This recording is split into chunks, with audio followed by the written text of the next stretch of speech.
very much, Mr. Warren. Goodbye.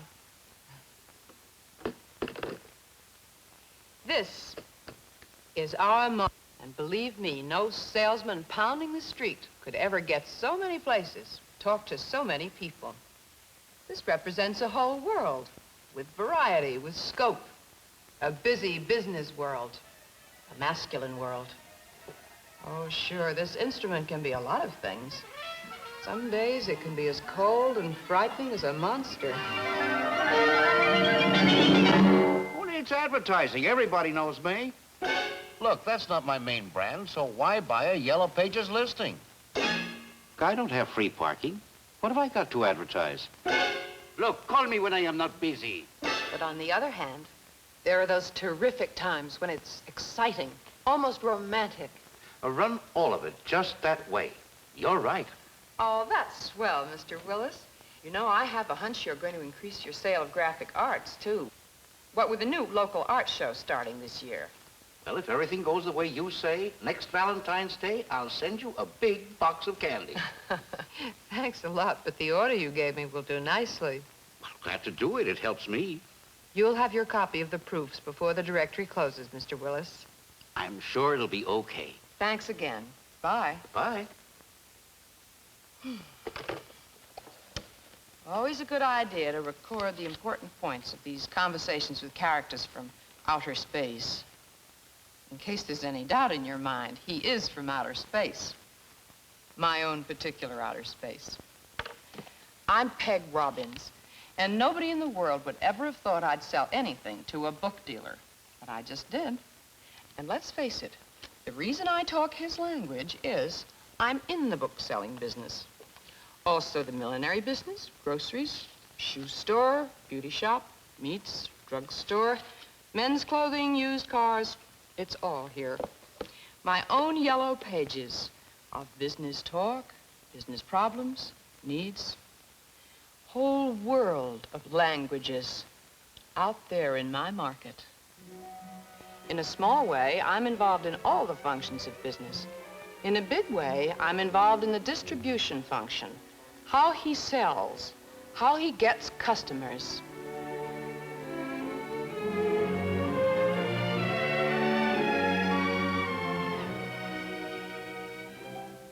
Of course, business is only part of what makes me tick, only part of my everyday life. You know who that is.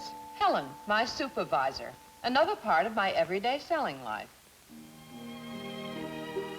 And naturally, this important part of you, the home part, husband, boyfriend. Oh, yes, let's not forget this part.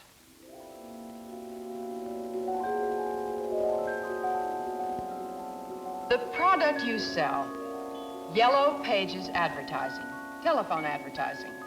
And what better way to sell that than over the telephone? You're calling on people. Like any salesman, you're selling. Of course, sometimes it's a little tough because you can't physically see them. But you learn to see over the telephone because you learn how to sell. How to use all the various parts of your selling self. The rags and bones, the sugar and spice, and everything else a telephone saleswoman's made of. Well, let's see. Every salesman or saleswoman has got to have enthusiasm, right? So,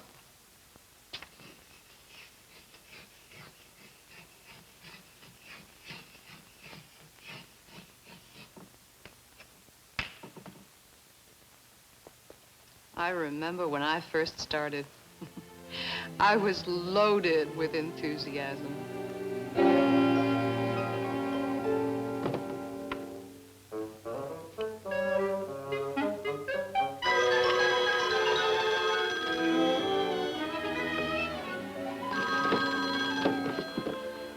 Hello, Orange. Hi, is this Mr. Aaron? Oh, no, there's no Mr. Oren. I'm Mr. Johnson, the owner. Oh, yes, Mr. Johnson. Are you, busy, sir? Well, yes. Well, perhaps I'd better call back at a more convenient time, then. No. It's okay. Well, Mr. Johnson, this is Mrs. Robbins, your Yellow Pages representative. Oh, yes. Well, I sent you a check a couple of days ago. Oh, I'm sorry. I was out of town. You know how it is. Oh, I'm not calling about your bill, Mr. Johnson. No? Oh, no. We're preparing our new Yellow Pages book, and I want to find out if you're planning any change in your Yellow Pages listing. No. It's just fine. Leave it the way it is. I'm so glad to hear that, Mr. Johnson. You know, the telephone company doesn't get a chance to talk to its customers very often. Well, it's nice to talk to you, too. But you'll really have to excuse me. I am quite busy. Goodbye. You've got enthusiasm, all right, Peg. You're loaded with it. I guess it just doesn't come through. But it does. I've been listening. Now, don't get down in the dumps and toss it away. You need it. When you're selling over the telephone, your attitude, your smile, your whole feeling has to come through your voice. There's no other way. Then what happens? I'm excited. The minute I get my assignments, I start calling. You're not kidding. You jump right in, which puts you always one step ahead of yourself. But selling is selling, isn't it? Is it? Any more than baking a cake is just baking a cake? Do you just put a pan full of stuff in the oven and say, be a cake or be a pie? No. You feel it's more than enthusiasm that makes it what it becomes? Sure. What? Oh, the ingredients. You have to have a recipe. Yes, a plan. You have to have a plan, right? Mm-hmm. Now, today, just plain old-fashioned salesman's loud enthusiasm, the verbal glad hand, isn't enough. In any kind of selling, you need a guide, steps to the sale, a logical step-by-step pattern that every professional has to follow to know what you're doing and why, where you're going and how to get there. I guess I've been starting in the middle. No, I don't think so. I just feel you've been skipping the first step, preparation. Just common sense to take a few minutes to prepare for a call. And you've got quite a few tools to work with. Obviously, before you call, you've got to know the name of the company, the principal, type of business, related headings, and any special services. And you've got to know the present advertising setup, both Yellow Pages and Alpha, the size and type of ad. It also helps to know what the customer's competition is doing. And it's a good idea to check some of the foreign directories to see what different ads are run, the copy, kinds of space used. Well, it gives you some new ideas. Of course, you want to determine as much as possible in advance. You prepare, like baking. You lay out all the ingredients and then go to work to put them together. And you're ready to take step number 2, the approach. The approach. Let's see. Where's the best place to demonstrate the approach? We're always approaching people, in life as well as in business, trying to get their attention.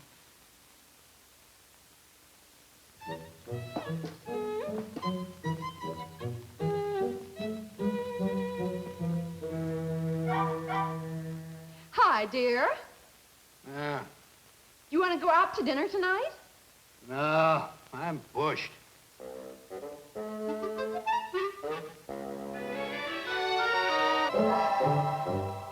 Some approach, huh?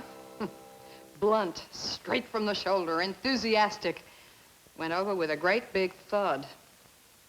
No.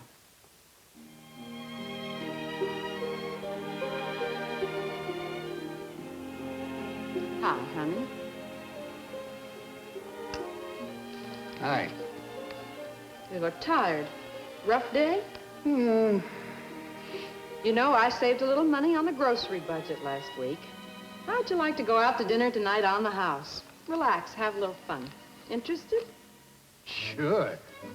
What have you got in mind? With the approach, you've got to consider the atmosphere. You've got to make him lower his newspaper in the first few seconds, or you're usually in for a rough, uphill fight. And every man, husband or otherwise, has got that newspaper in front of his face. A mental newspaper. These are the mental newspapers every businessman's got in front of him. And each man is busy in his own way.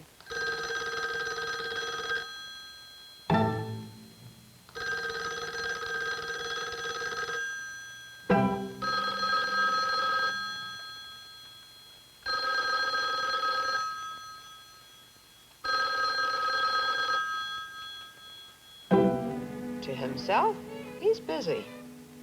Working, thinking, dreaming, evaluating. Involved in problems of purchasing, distribution, production, administration. And you come barging in. Now, who could that be? Customer, complaints, confusion? You don't have to worry. You're not interrupting, not pushing his mind in a different direction. You're on his frequency, calling about his business. Higgins and Company. Is this Mr. Norton, the owner? Yes, that's right. Mr. Norton, this is Mrs. Robbins, your Yellow Pages representative. I've been reviewing your advertising in the directory, and I feel that based on the growth statistics of your community and the surrounding neighborhoods, you're missing out on a big bet. Oh? Yes, I've got some ideas about how you can pull in more business with Yellow Pages at very little extra cost.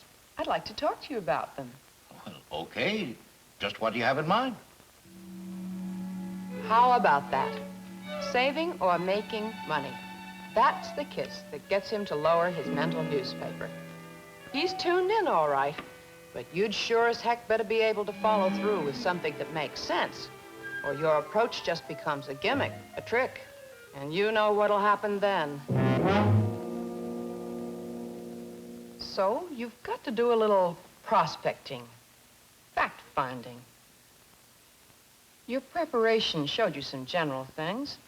Now, you've got to get a few specifics. Find out what he wants his advertising to do. But you can't just go in empty-headed. I mean, empty-handed. Oh, maybe empty-headed is right, because that's just how I used to be. Do you have any specialties? Yeah? Are you on a corner? No? Do you have special hours? Nothing special. Do you do any other advertising? No. How do you get new customers? Listen, I don't have to sit here like I'm going through a third degree. I have other things to do. Why don't you call me back next year when you figured out exactly what you want, okay? Rough, huh? Over the telephone. You've got to be quick, but you can't jump all over. You want him to be able to follow you clearly, to understand just what you're driving at. And you've got to tell him why you're asking the questions. Anyway, when you're doing any kind of prospecting, it's best to have a map, a plan, right? So you can plan questions. Who, what, how, so you get more than just a yes or no answer.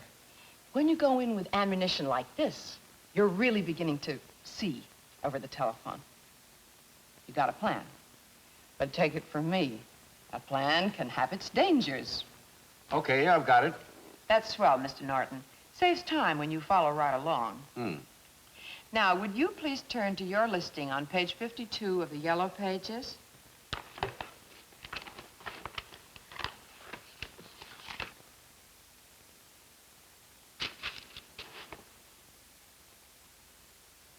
Are you having trouble finding it? Yeah. It's in the right-hand column, about 3 inches from the bottom, between the 2 lines of bold type. Uh-huh. Well, if you have that much trouble finding it, think how hard it must be for anyone looking for a person like you. I see. Mr. Norton, from an advertising point of view, how do you cover your market? Well, I run this thing in the Yellow Pages, and once a month I take an ad in the local paper. I see. Of course, just the other day, my wife and I kicked around the idea of doing some direct mail. But we haven't done anything about that yet. Yellow Pages, local paper, direct mail. Good. Next. Let's see. Got to ask him about response. Important fact. customer response? You see, we've been through a big, expensive remodeling, and we've set the direct mail idea aside for some time in the future.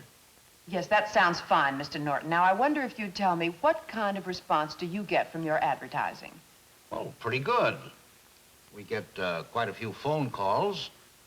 Some come from outside the area. But mostly our customers come from right in the immediate neighborhood. Let's see. Response from inside and outside the area. Certainly needs a business card. Should recommend it for 3 foreign directories as well as the local. All in all, I'd say the response has been as it's always been over the years. That's fine, Mr. Norton. Now, here's what I'd like to recommend for you. That we set up a 1-inch business card for your own directory and that you repeat it in 3 foreign directories, in South Alpine and South Shore and... No, miss, maybe it's a good idea, but I don't think it's practical. But, Mr. Norton, it would certainly fit right in with your direct mail campaign. Look, miss, thanks for your interest, but right now I don't think a change would be practical for me. Goodbye.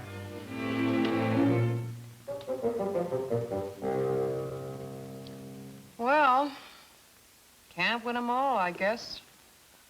Some days you line up your facts and you talk and talk and nothing happens.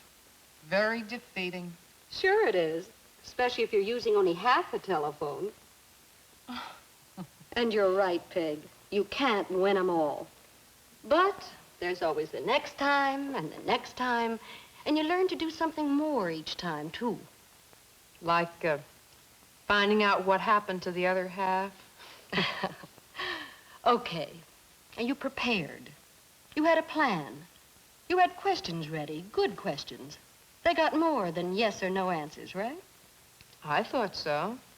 Well, what you ask is important.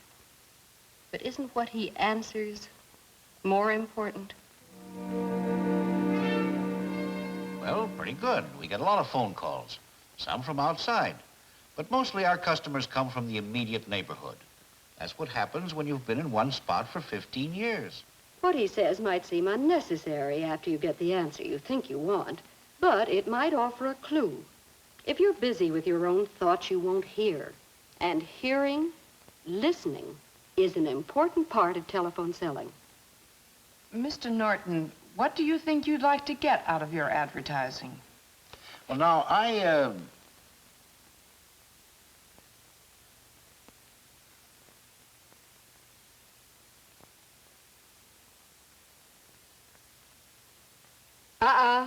Don't jump in and spoil the silence.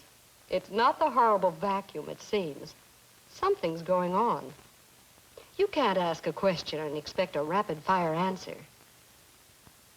You've got to give him time to think. Don't be afraid to wait. Selling over the telephone means using the silence, too. You're a woman, and we women love to talk over the telephone. But a saleswoman has got to learn to listen. This way... I'm using the whole telephone.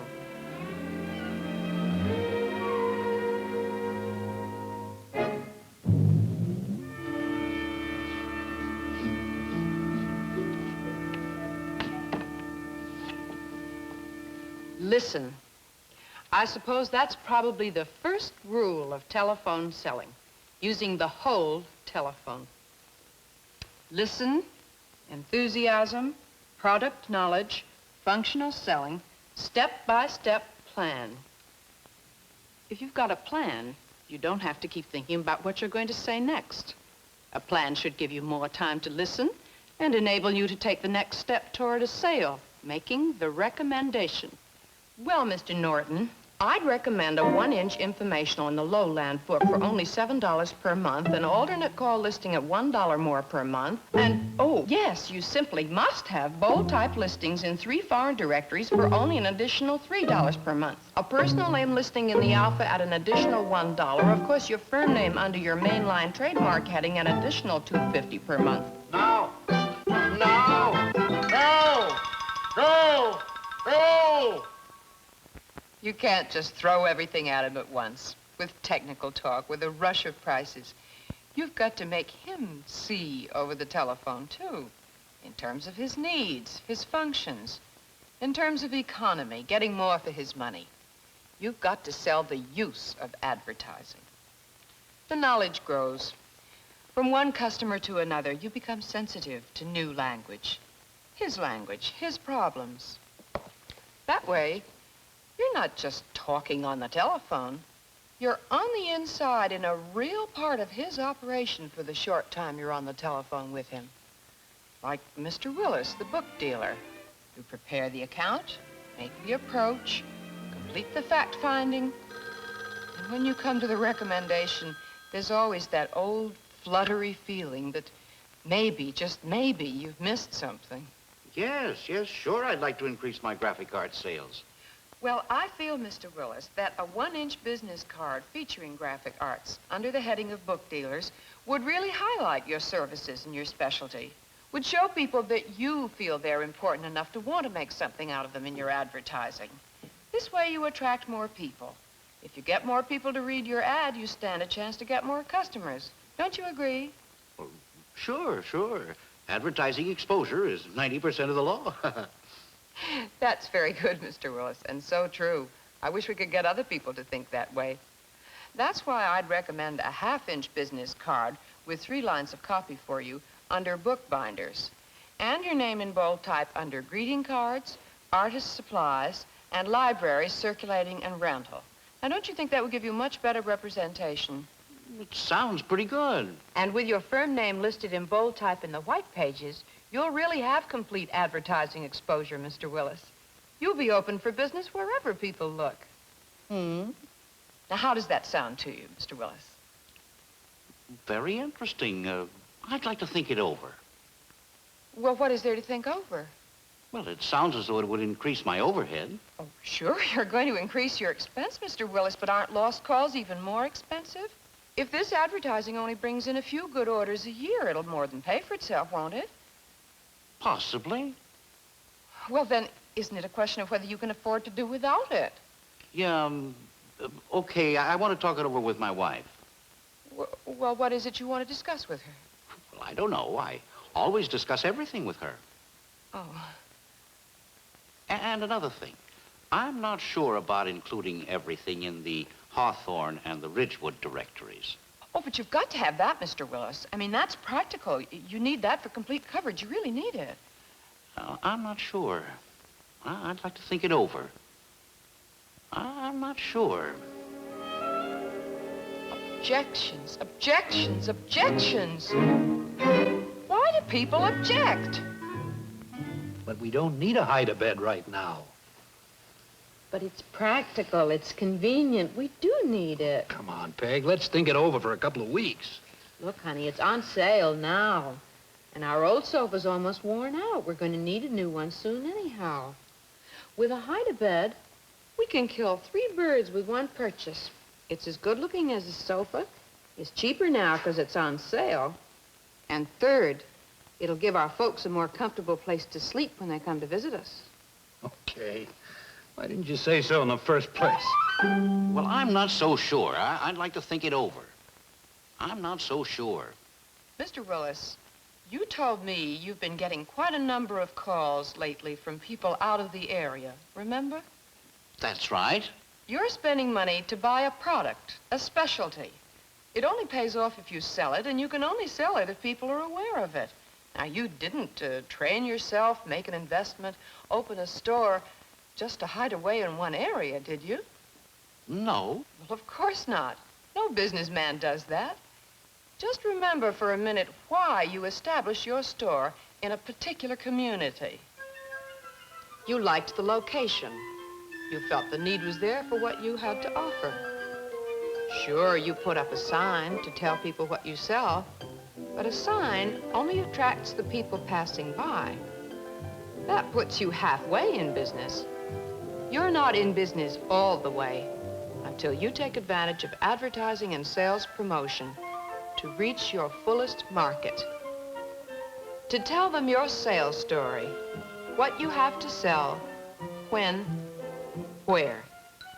Create a buying image so the potential customer is attracted to your place of business.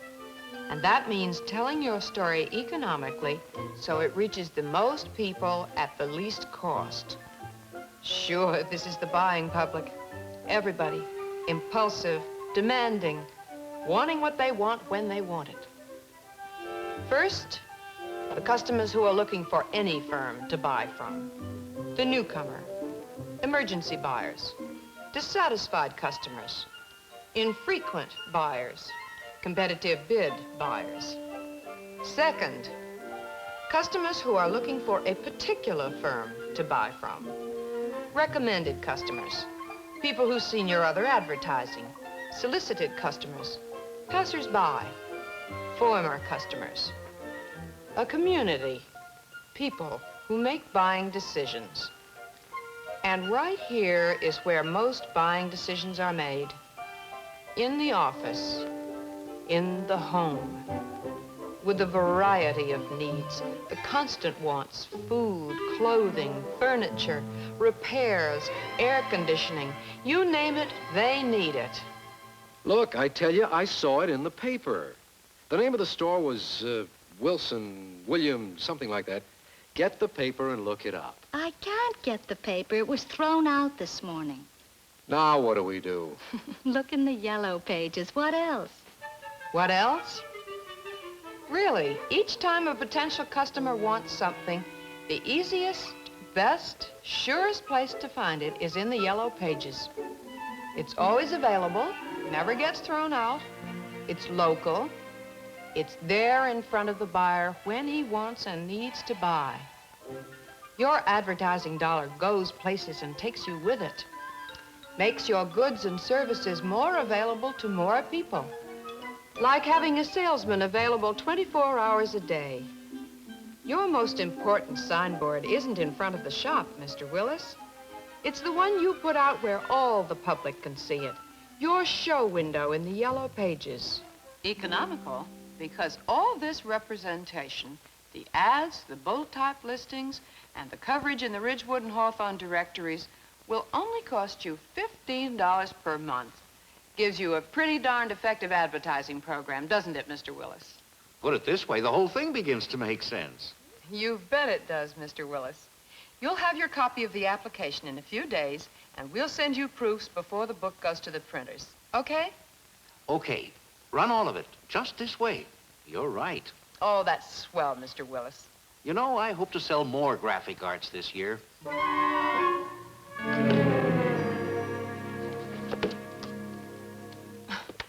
This is where you came in. The final step. You can close like that sometimes. Answer an objection with reasons related to his problem. Spring right to a close. Sometimes, of course, you can close right after the recommendation if he's agreed with you all down the line. You always have to ask in order to close any sale. Otherwise, it just hangs nowhere for a while, gets away from you, and does him no good.